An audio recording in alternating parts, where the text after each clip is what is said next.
Last debate में भी उन्होंने मुझे आपको जाना है, जाइए।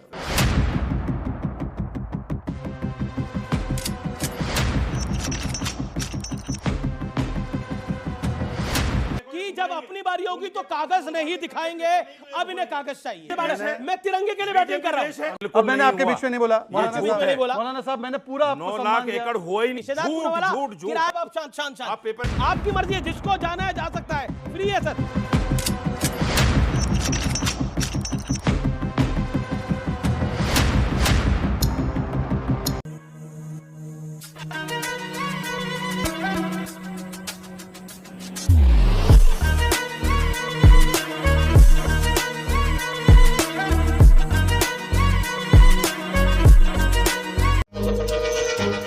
चल रहा है शमशेर सिंह जी, देखते जाओ। 250 बीघा और ये केंद्र सरकार के पास है। ठीक है, अगर इनकी नीयत साफ है, हमें वापस कर दो। ठीक है, ओके। शहजाद पूनावाला, या किराया दे दो इसका। ठीक है, ओके। इसका कम से कम किराया दे दो। इन्हीं से किराया वसूलिया शहजाद पूनावाला से। सरकार में ये लोग हैं, 9 लाख प्रॉपर्टी इन्हीं से किराया वसूली। शहजाद पूनावाला, किराया अभी देंगे या शो के बाद? हाँ, देखिए ऐसा है कि पहले तो मैंने बोला था 9 लाख प्रॉपर्टी नहीं, मैंने बोला 9 लाख एकड़।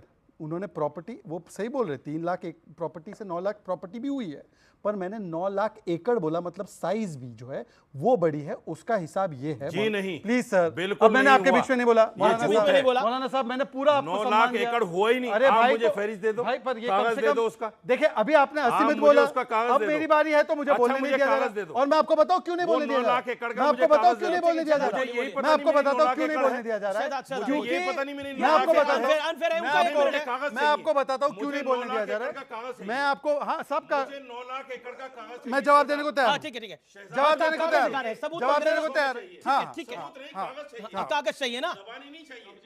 जैसे पेपर दिया है ऐसे चाहिए। अभी बोलिए, अभी बोले, सुनिए। अब सुन, अब आप पेपर लेके आए, आप शांत। आप पेपर लेके आए। आपको क्या चाहिए? शहजाद पेपर लेके, आपको कागज 9 लाख चाहिए, एकड़ के। कागज चाहिए ना? 9 लाख एकड़। इन्होंने क्या बोला, इन्हें क्या 9 चाहिए? लाख एकड़ के कागज चाहिए। चलिए, देखिए इंटरेस्टिंग ये है कि जब अपनी बारी होगी तो कागज नहीं दिखाएंगे, अब इन्हें कागज चाहिए। ओके, देखिए, ओके, बोलिए, ओके। हम देश की तरफ से बैटिंग कर रहे हैं सर, ये देश है, हम देश की तरफ से बैटिंग कर रहे हैं। देखिए अमित जी, मैं देश की तरफ से बैटिंग, मैं तिरंगे के लिए बैटिंग कर रहा हूं। ओके, मैंने हितेश को पहले ही बोला, ओके। मुझे लगता है कि आज जो सवाल है वो सिर्फ इतना है कि आप कह रहे हैं कि कागज कहाँ है, कागज कहाँ है। असदुद्दीन ओवैसी ने तो खुद ने पार्लियामेंट में माना है और बाहर माना है। आप दोनों कागज, ये क्या तरीका है?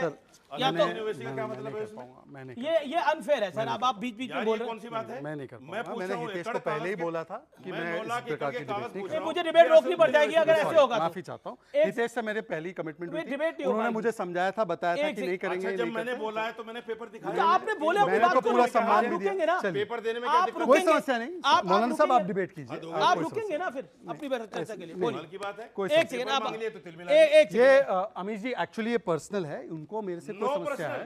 लास्ट डिबेट में भी उन्होंने मुझे, आपको जाना है, जाइए।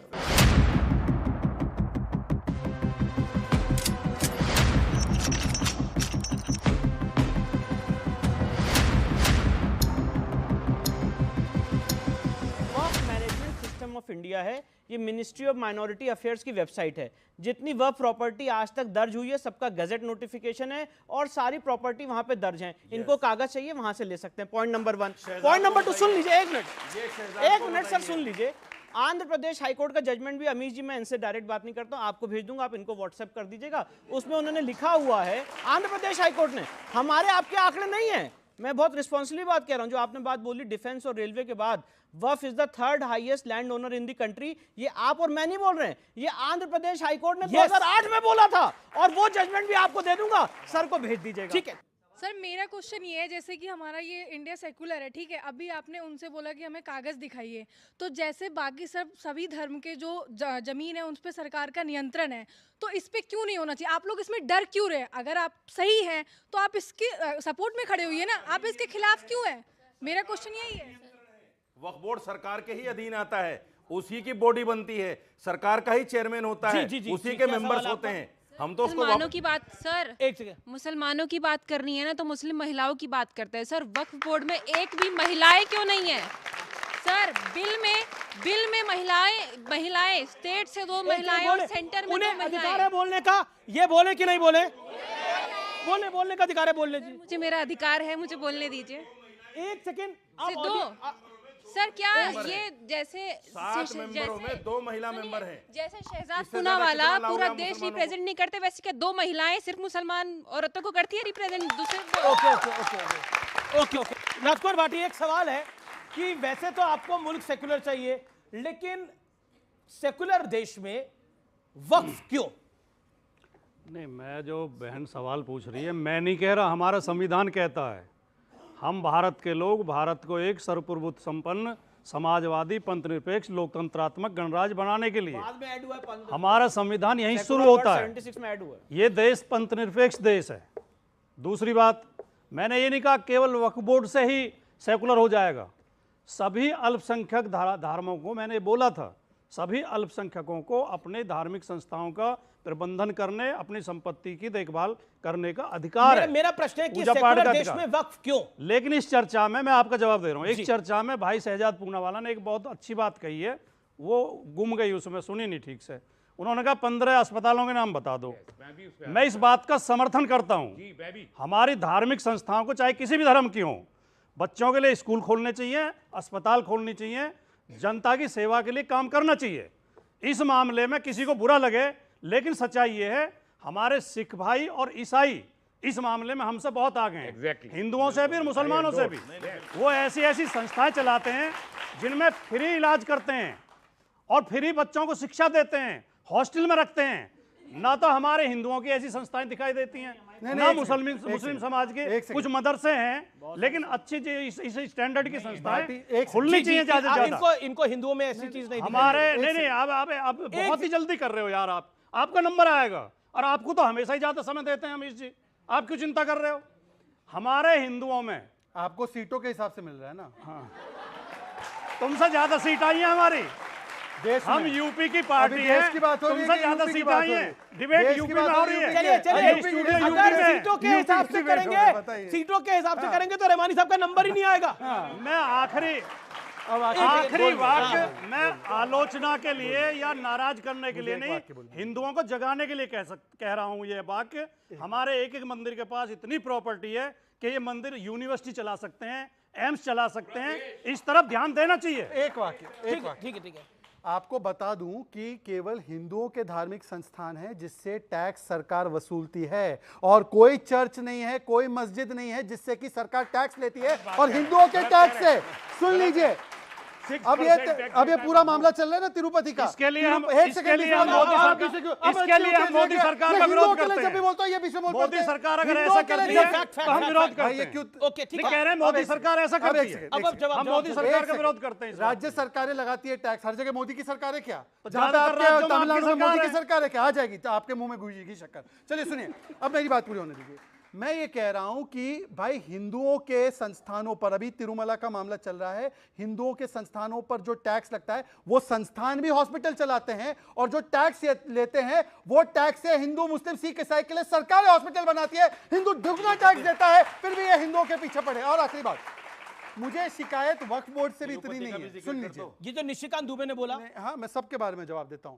ये तो वो वाले हैं कि जो अपने कागज दिखा नहीं सकते, दूसरों से जवाब मांगते, अपने जवाब नहीं दे सकते। अब सुन लीजिए, मेरी बात केवल इतनी है। हाँ तो दिखा दीजिए 15 हॉस्पिटल जो वक्त की जमीन पे चलते हैं। 15 हॉस्पिटल दिखा दीजिए जो वक्त के 15 हॉस्पिटल। एक मिनट का टाइम है। 15 हॉस्पिटल, 15 हॉस्पिटल, 1 2 3 4 5 स्टार्ट। जिस दिन आप 9 लाख एकड़ के कागज दे देंगे उसी दिन दे जिस दूंगा। दिन ना आ गए ना, जिस दिन पे चलिए आइए। नहीं, उसी 15 दिन हॉस्पिटल के नाम नहीं है। इनके पास है 9 15 लाख हॉस्पिटल के नाम है, इनके पास 9 लाख एकड़ के हैं, तो आपके 15 के नहीं है। इनके पास है, आप दे दो। नहीं आपके पास चलो है। आप इनकी वकालत कर रहे हैं, आप दे दो। मैं कह रहा हूं आपके आप दे दो। 15 के नाम अच्छा नहीं है। आप दे दो 9 लाख एकड़, मैं 15 नहीं 20 के दूंगा। चलिए, वैसे 10 मतलब समझ लीजिए, हॉस्पिटल के हिंदू मतलब मंदिरों समझ से जुड़े लीजिए। अस्पतालों के नाम भी बता मैं दें अब आपको केवल अच्छा एक चीज होगा। कह रहा हूं कि बाकी सब छोड़ दीजिए, असली मुद्दे पर तो हम आज डिबेट ही नहीं कर रहे। दिल्ली में वक्फ बोर्ड कहता है कि ये जमीन मेरी है, जो गलत निकलता है हाईकोर्ट में, पर दूसरी जो खतरनाक चीज वो बोलता है मैं रानी लक्ष्मीबाई की स्टैच्यू नहीं आने दूंगा। दिल्ली माइनॉरिटी कमिशन बोलता है स्टैच्यू मत डालने दीजिए, वो स्टैच्यू आ जाएगा तो कानून। वो दिल्ली माइनॉरिटी कमीशन ऐसा बयान है। एक सेकंड यार अमीर जी, एक तरीका खलल, फिर से वो इंटरप्ट। ओके वक्फ बोर्ड से मोहम्मद नाम के जो उनके अधिकारी है, उन्होंने रिप्रेजेंटेशन दिया दिल्ली माइनॉरिटी कमीशन को, और माइनॉरिटी कमीशन ने फिर उनके रिप्रेजेंटेशन पे ऑर्डर पारित किया कि महारानी झांसी रानी लक्ष्मीबाई का स्टैच्यू अगर शाही ईदगाह पार्क में लगाया गया तो इससे लॉ एंड ऑर्डर सिचुएशन पैदा होगी, और हाई कोर्ट ने बोला यह सांप्रदायिक सोच है, कल का फैसला है। मौलाना कान खोल के सुन लो, आपके कान बंद है, आपके कान बंद है। रानी लक्ष्मीबाई का विरोध होगा इस देश में, पर रानी लक्ष्मीबाई का विरोध होगा। राष्ट्रीय धरोहर है रानी लक्ष्मीबाई, वो महानायक है रानी लक्ष्मीबाई। एक सेकंड, ओके, विष्णु शंकर जैन और तस्लीम रहमानी, शांत शांत शांत। देखिए ये चर्चा व्यापक है। विष्णु शंकर जैन जो एक बीजेपी मेंबर ऑफ पार्लियामेंट ने बात बोली, वो बात में कितना दम आपको दिखाई देता है। वो कहते हैं कि फॉरेन इंटरफेरेंस का प्रयास हो रहा है, एक ही तरह की चिट्ठियां, मतलब उनका एग्जैक्ट कंटेंट सेम है और एक ही तरह की चिट्ठियां लगभग आ रही हैं। हमने वो तख्तियां भी देखी हैं जिसमें कहा जा रहा है कि वक्फ एक्ट का विरोध करिए। ये बहुत बड़ा विषय है, बहुत व्यापक विषय है, और मैं आपको ये बताना चाहता हूँ कि पिछले इतने सालों से वक्फ के ऊपर कभी स्टडी नहीं हुई, और ये हमारी भी कमी है कि स्टडी ना होने पर एक तरह की चिट्ठियां क्यों कैसे? बिल्कुल, ये QR कोड जनरेट करके ये एक पूरा जो JPC है उसको डिफेंड करने की कोशिश की जा रही है, और इस देश की पार्लियामेंट जो लेजिस्लेटिव एक्सरसाइज कर रही है उन्हें पता है कि अगर ये लेजिस्लेटिव एक्सरसाइज अपने अंतिम चरण तक पहुंच गई तो जितनी प्रॉपर्टी गलत ढंग से हथियाई गई थी वो सारी प्रॉपर्टी ओरिजिनल ओनर को वापस मिलेगी, इसलिए प्रॉब्लम हो रही है। मेरा निवेदन यह है कि ऐसा विशेष कानून जो वक्फ नाम का कानून है, ये किसी और धर्म के लिए हमारे देश में है या फिर दुनिया में किसी इस्लामिक मुल्क में भी ऐसा कानून है? अगर है तो जरूर आप बहुत अच्छा, इन दर्शकों के साथ साझा करें। मैं बता रहा हूं, बहुत अच्छा सवाल आपने किया। अभी एक बात चल के आई थी, 1500 साल पहले पुराना मंदिर और 1500 साल पुराना गांव।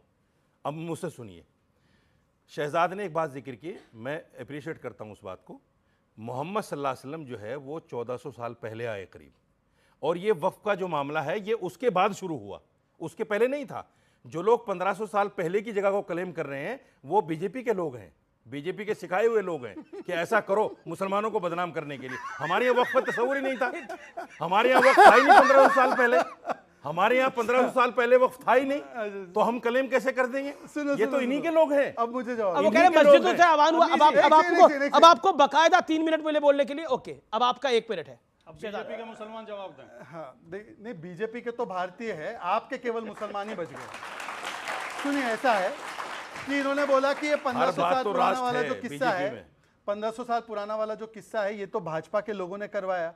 तो बताइए उसके लिए लड़ झगड़ क्यों रहे हैं? वहां पर तो तुरंत डीएमके की सरकार है, हमारी सरकार भी नहीं है। उनको तुरंत डिक्लेयर कर देना चाहिए कि वो गवाही की है, पर वहां पर वो वक्त का क्लेम उसको जायज ठहराने के लिए लगातार प्रयास कर रहे हैं। तो बोलिए डीएमके की सरकार क्यों नहीं करती है? कांग्रेस डीएमके की सरकार है, डीएमके की सरकार में आपके शो में कह रहा हूं, समय पर बोलिए, डीएमके सरकार गलत कर रही है। मौलाना कभी बोलिए, अरे भाई अपने समय पर कभी तो बोलिए ना। इन्होंने अभी बोला कि वक्फ जो है वो मुसलमान करता है मुसलमानों के लिए, करेक्ट? मुसलमान ही वक्फ कर सकता है ना। पुराने कानून में वक्फ मुसलमान के अलावा नॉन मुस्लिम भी कर सकता था और उसकी प्रॉपर्टी लेते थे। अब बताइए वो इस्लामिक था गैर इस्लामिक था? इस्लामिक था गैर इस्लामिक था? एक नया अब नॉन मुस्लिम भी वक्फ कर सकता है, बताइए ये तरीका कैसी बातें कर रहे हो आप?